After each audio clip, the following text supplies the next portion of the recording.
Halo Bos, apa kabar? Di video saya kali ini saya akan memberikan tutorial cara mengganti water pump Suzuki Karimun Wagon R. Ini sama semua ya dari tipe pertama sampai tahun terakhir ya 2020 kalau nggak salah. Di posisi water pumpnya sebelah kanan ya. Gejala water pump bermasalah ini biasanya air sering berkurang tanpa sebab. Kelihatan dari tank dari situ berkurang, walaupun sedikit, seminggu sekali berkurang, itu ada masalah di water pump salah satunya. Selain masalah yang lain ya, misalkan radiator, selang-selang, atau jalur-jalur yang bocor atau keropos. Kali ini yang kelihatan jelas di water pump. Nah, ini posisi water pumpnya sebelah kanan. Nah, sebelumnya saya cek ini ada sedikit bekas warna-warna hijau ya. Nah, dugaan saya memang ya yakinkan ini water pump ada kebocoran. Kelihatan sedikit netes-netes, lama-lama seminggu sekali harus nambah air itu udah kelihatan permasalahan di water pump. Gantinya simple ya teman-teman, nggak sesulit itu ya. Nah, ini saya sudah cek jalur kiri dari termostatnya aman, nggak ada kebocoran, nggak ada masalah, dan semua masih berfungsi. Jalur-jalur lain saya perhatikan juga nggak ada masalah. Tidak ada kebocoran rebas, mungkin ada bekas-bekas karat, tapi mungkin dulu ya setelah water pump mungkin pernah ganti termostatnya. Nah, ini posisi sebelah kanan ya, kita posisi water pumpnya di belakang puli ini nih, puli ini ada 4 baut ini. Yang pertama kita buka, nanti kita kendorkan 4 baut ini, kemudian di dinamo casnya ya, apa alternatornya ya, di baut alternator. Nah, ini saya mengganti merek GMB asli ya teman-teman, harganya 300 ribuan ya. Kalau kita beli yang tanggung ya saran saya jangan, lebih baik GMB daripada merek-merek Aikin yang palsu atau GMB yang palsu. Karena GMB yang asli itu tulisannya GMB ya, ada yang GIVIB. Sekilas seperti GMB asli padahal bukan GMB ya. Yang pertama-tama kita buka cover di bawahnya ya.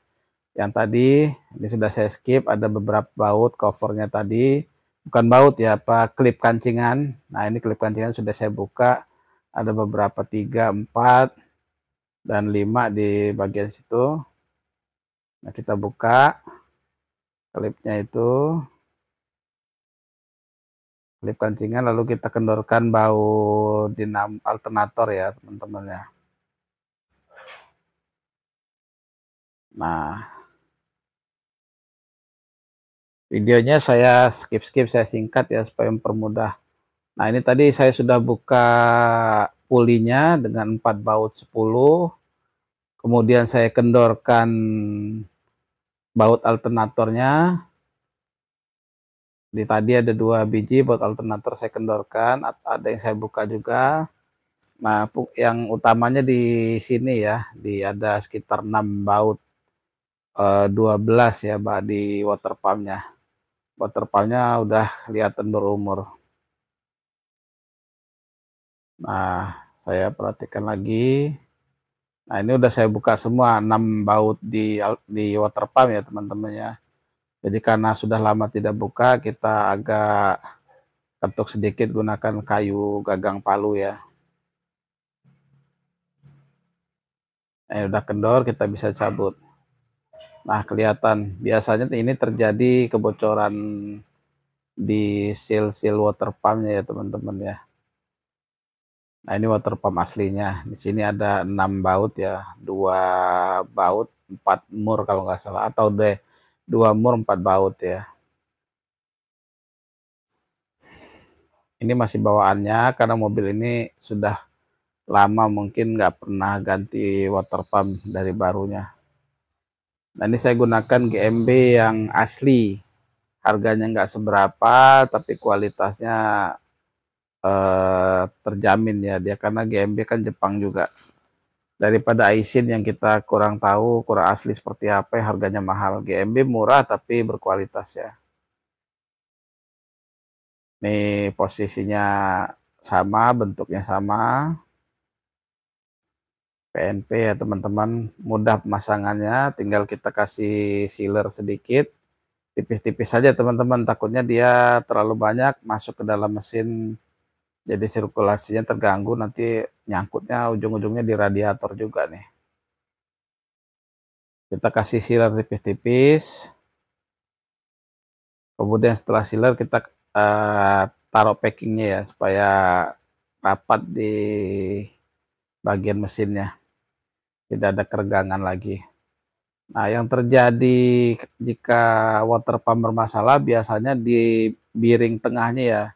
Di situ ada seal water pumpnya itu yang sering air keluar ngerembes sedikit-sedikit, lama-lama habis juga. Gejala di mobil saya itu seminggu sekali saya tambah air, atau perjalanan sekitar 200 kilo itu udah pasti tambah sedikit ya. Kalau 1 minggu tuh biasanya 1 gelas kecil saya tambah. Padahal kalau mobil normal nggak boleh ada penambahan air ya. Dari beberapa jalur air yang saya perhatikan, eh, biasanya kan dari water pump, dari termostat ada kebocoran atau bermasalah, atau dari jalur pipanya yang keropos, atau radiator yang bocor, atau selang-selang radiator yang sudah getas, itu biasanya masalah juga ya. Tapi kali ini saya lihat permasalahan terbesarnya di water pump, karena ada bekas warna hijau yang mengering di bagian bawah. Nah, ini sudah kita pasang packingnya, kita pasang sealer tipis-tipis.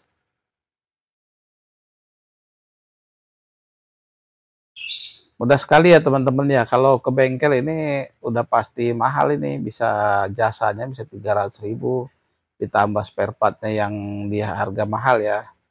Ini kita nggak seberapa. Ini saya skip ya teman-teman ya. Pemasangannya simple, dengan baut 6 tadi, kemudian baut pulinya kita pasang, kemudian alternatornya kita kuatkan lagi ya. Ini bukan saya tidak memberikan tutorial jelas, tapi ini sebetulnya simple. Kalau sudah biasa ngebengkel pasti paham. Nah, kemudian tutup bawahnya kita pasang juga beberapa